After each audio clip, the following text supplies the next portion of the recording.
We live in a world obsessed with individuals, the hero, the villain, the mastermind, the traitor.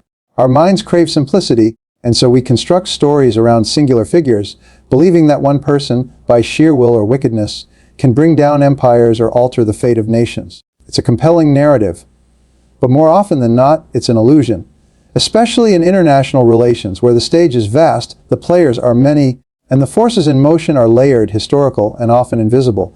So when we say US-India relations were destroyed by one Indian, what are we really saying? Are we pointing to a truth, or are we indulging in a convenient fiction? That's the question we must confront, not just as observers of politics, but as citizens of a world increasingly shaped by perception over reality. The idea that a single Indian, one leader, diplomat, technocrat, or agent, could unravel decades of bilateral cooperation is seductive because it gives us someone to blame. It simplifies chaos, it gives a face to the fog. But in truth, no one individual ever acts in a vacuum. Behind every so-called architect of collapse is a context of tension, mistrust, ambition, unmet expectations, and often a failure of institutions to adapt. Psychologically, we are wired to personalize abstract forces. We don't say the relationship failed due to structural decay, shifting alliances, or long-ignored grievances. We say, he did it. She caused it. Why? Because individuals are easier to comprehend than systems. But systems are what actually move history. That's not to say individuals don't matter. They absolutely do. A speech, a betrayal, a reckless decision at the wrong time can accelerate a fall that was already in motion. But they don't create the fall from nothing. What they do is act as catalysts. They ignite what was already flammable. And more often than not, we miss the deeper story. Why the powder keg was there in the first place. There's also a darker layer to this. Sometimes the obsession with blaming one person becomes a mask for our own collective failure. It allows governments to deflect, media to dramatize, and citizens to feel outraged without being accountable. The scapegoat becomes a sacrifice we offer to preserve our sense of order. We sacrifice truth for simplicity, and in doing so, we remain blind to the patterns that led us here. US-India relations didn't break because of one person. They may have fractured through one person, but only because there were fractures already running deep beneath the surface. If we fail to see that, we're doomed to repeat the cycle, waiting for the next scapegoat, the next dramatic fall, the next convenient villain. And so, the real danger isn't the individual we blame, it's our refusal to look beyond them. Let that truth disturb you. Let it wake you up, because only when we question the illusion of individual blame can we begin to understand and repair the deeper fault lines that divide our world. Before we rush to diagnose what went wrong, we need to understand what was once right, or at least what held together. The relationship between the United States and India has never been easy, but it has always been consequential.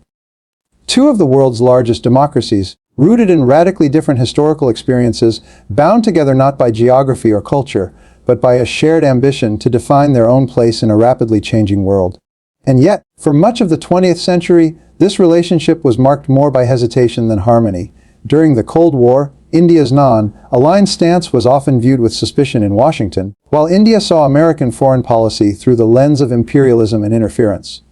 There was mutual wariness, ideological divergence, and deep cultural distance. But what makes this complex history fascinating is not the friction, it's the persistence. Neither country turned away completely. They circled each other, studied each other, sometimes criticized each other, but they never cut the thread. Then something shifted. The turn of the millennium brought a new realism. Strategic pragmatism replaced ideological rigidity. The rise of China, the shared threat of terrorism, and the explosion of global technology industries created common ground. India became a rising economic power. The US saw a partner not just in trade and defense, but in vision, a democratic counterweight in Asia, a market of over 1 billion minds, a symbol of modern pluralism in an age of extremism. There was a psychological change, too. Both nations began to see reflections of their aspirations in each other. The US saw India as a maturing, self-assured power willing to shoulder more responsibility on the global stage. India saw the US as a model of innovation and influence, but also as a flawed democracy, proof that greatness didn't require perfection.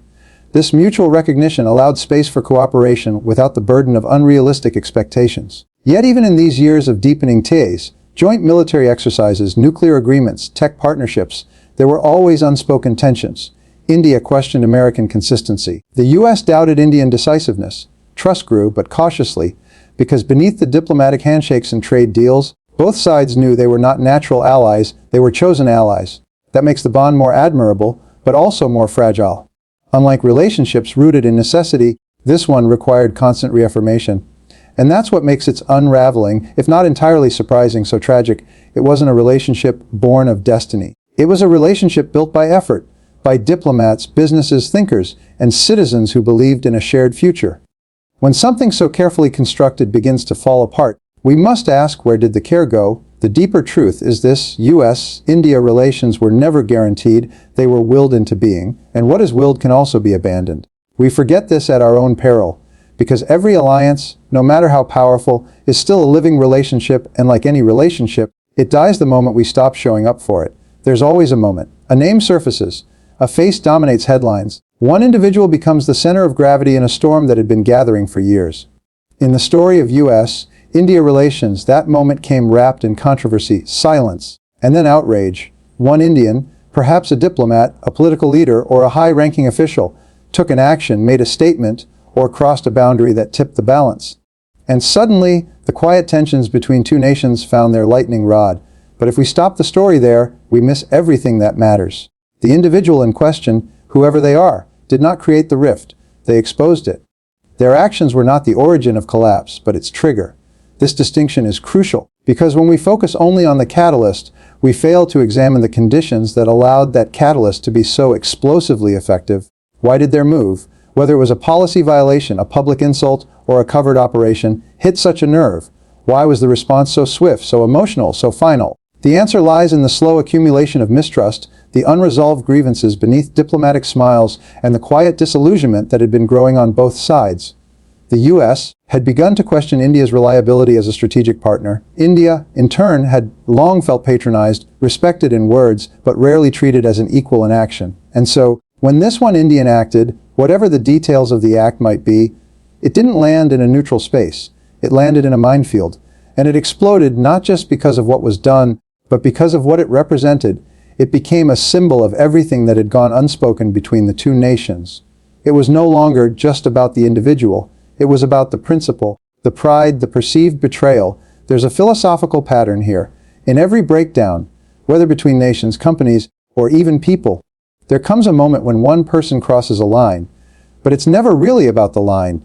It's about all the steps that led up to it, all the silent compromises, all the expectations that were never clarified. The line only matters because trust was already brittle. And the psychological impact of placing blame on that one person is twofold. First, it offers the illusion of clarity. Second, it gives both parties a reason to disengage without reckoning with their own roles. That's how relationships end, not with one mistake, but with the refusal to examine what made that mistake possible. In the end, this isn't just about one Indian. It's about the fragility of diplomacy in an age of ego, nationalism, and unresolved history. The figure at the center is not the whole story. They are just the final sentence in a book we refuse to finish reading. If we don't look past the individual, we'll never rewrite the ending. Trust in international relations is both everything and nothing. It's not written in stone. It isn't enforced by law. It exists in the gray space between perception and intention, between what is said and what is believed. You won't find it codified in treaties or bullet points. It lives in tone, timing, gestures, and silence. And once broken, it rarely returns whole. In the modern world, that fragility is amplified. We're not living in the 20th century anymore, where diplomacy moved at the speed of paperwork, and misunderstandings could be quietly smoothed over behind closed doors. Today, trust is constantly tested in real time. One remark, one leaked message, one surveillance slip, one viral video. Suddenly, years of careful progress can dissolve in minutes. This is what happened. The relationship between the US and India didn't collapse overnight because of one decision, one scandal, or one speech.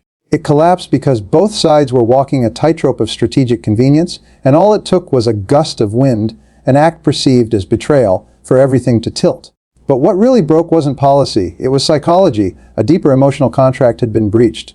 The US had positioned India as a trusted partner, a democratic ally in the Indo-Pacific, a bulwark against authoritarian influence. India in turn saw in the US a gateway to global legitimacy, technological leadership, and strategic parity. But beneath those ambitions was a quieter, more fragile hope that both sides were being seen, not just used. And the moment that hope faltered, trust evaporated. This is where perception becomes more powerful than fact. Even if the action that triggered the collapse was small, the meaning assigned to it was immense. In geopolitics, perception is reality. And in an age driven by algorithms, narratives move faster than nuance. Entire diplomatic frameworks can be reshaped by what goes viral. That's the new battlefield, not just borders or budgets, but stories. That's also the reason repairing broken trust is so hard. It's not enough to correct a policy or issue an apology. You have to repair the feeling of betrayal. And that's where most governments fail, because they treat trust like a contract, not like a relationship. But relationships are emotional. They rely on consistency, clarity, and the quiet comfort of being understood without always needing to explain. In the case of USD-India ties, the psychological damage cut deeper than any document could show. It wasn't just about a misstep. It was about the loss of belief in shared intention. That's what made the fallout so final. We often think of global alliances as hard structures. But the truth is, they're soft systems, held together not by force, but by fragile understandings. And if we forget that, we don't just lose trust. We lose the very fabric that holds peace together. When a relationship between two global powers collapses, the consequences aren't confined to diplomatic circles or foreign policy headlines. They ripple outward, quietly, sometimes invisibly, into the fabric of everyday life, into markets, technologies, alliances, and even identity. And what makes the fallout from US-India tensions so significant isn't just the scale of the economies involved or the size of their populations, it's the deeply intertwined nature of their aspirations. Let's start with the obvious: trade. When tensions rise, supply chains freeze, tariffs reemerge, investment flows dry up, joint ventures hesitate. For the tech industry alone, the damage is immediate. American companies have come to rely on Indian talent, outsourcing, and increasingly consumer markets. Indian startups, in turn, look to Silicon Valley for capital, credibility, and collaboration. That delicate ecosystem, built over decades of cautious trust, can unravel almost overnight. The result: slower innovation, fractured networks, and lost opportunities on both sides. But the economic consequences are only one layer. The diplomatic realignments that follow can be far more destabilizing. When trust erodes between nations of this size, new alliances form, not always by choice but by necessity. India may pivot more firmly toward regional partnerships or strengthen its economic ties with adversaries of the US. The US, meanwhile, may deepen defense agreements with other Indo-Pacific players, pushing India further from the strategic center. What once looked like cooperation begins to resemble competition. And in that shift, the world becomes a more fragmented, less stable place. There's also a psychological cost that often goes unnoticed. Millions of Indian students, immigrants, and professionals have long viewed the US as a land of opportunity, merit, and shared values. Similarly, many Americans saw India as a vibrant democracy with a rising voice in global affairs. That mutual admiration, imperfect as it was, helped humanize the relationship. But once betrayal is felt, that admiration curdles into resentment. Stereotypes harden. Cultural bridges weaken. What was once curiosity becomes caution. That's how alienation begins, not at the level of policy, but at the level of perception. And perhaps most dangerously, this fallout isn't just bilateral. It sends a message to the rest of the world that even the most promising alliances, even those built on democratic ideals and mutual benefit, are still vulnerable to collapse if not carefully nurtured. It tells smaller nations that trust is temporary, that cooperation is conditional, that partnership is a luxury. That cynicism spreads fast. The lesson is clear, and it cuts across borders. No alliance, no matter how strategic, survives on logic alone. It survives on commitment, humility, and the constant work of understanding each other's needs and limits. The real cost of the fallout isn't just what we lose, it's what we teach the world about what we're willing to let go. So where does that leave us now? After the trust is broken, the fallout felt, and the individual blamed, what's left to do? That's the hardest part of all. Because collapse is always louder than recovery. Betrayal makes headlines, rebuilding doesn't. And yet, if there's to be any future worth speaking of between the United States and India, it begins in this quiet, uncertain space, after the damage is done. The real question isn't whether the relationship can be repaired. Technically, yes, nations have recovered from far worse. But what matters is how it's repaired. Whether it's built back through genuine reflection or strategic calculation, whether it's driven by shared vision or mutual fear, and whether either side is willing to admit that strength lies not in pride, but in humility. This is where philosophy matters more than policy, because reconciliation isn't merely transactional, it's moral. It requires each side to look inward before pointing outward, to ask, where did we fail to listen? Where did we assume too much? Where did we forget that power, without empathy, becomes arrogance? And that arrogance, once felt, is rarely forgotten. Rebuilding also demands a kind of emotional intelligence that governments aren't always equipped to exercise. It's not just about opening dialogue. It's about reshaping tone, restoring dignity, making space for complexity without reducing the other to a label. In short, it's about acting less like superpowers and more like partners. But here's the uncomfortable truth: not all relationships are meant to be restored. Sometimes the damage reveals an incompatibility too deep to ignore. And if that's the case, walking away with clarity is wiser than clinging to something out of habit. But if there remains even a thread of shared purpose, strategically, economically, philosophically, then that thread must be protected even when it's fragile. Especially when it's fragile. We must also recognize that this isn't just about governments. Civil society, business leaders, academics, artists, students, these are the real bridge builders. They carry the stories, the innovations, the nuances that politics often oversimplifies. If the official relationship is cracked, it is up to these quieter voices to keep the deeper connection alive until the political climate matures again. Because ultimately, what defines a great alliance isn't how well it performs in calm weather, but how it behaves after the storm. Whether it learns, whether it evolves, whether it becomes more honest, not more guarded, and so we arrive at a crossroads, not of diplomacy, but of intention. Do we move forward with resentment or with responsibility? Do we double down on blame, or do we dare to begin again more wisely this time? The future of U.S.-India relations won't be decided by grand gestures. It will be shaped by the courage to confront the past without being imprisoned by it. Because reconciliation isn't weakness. In the long arc of history, it's the only strength that endures.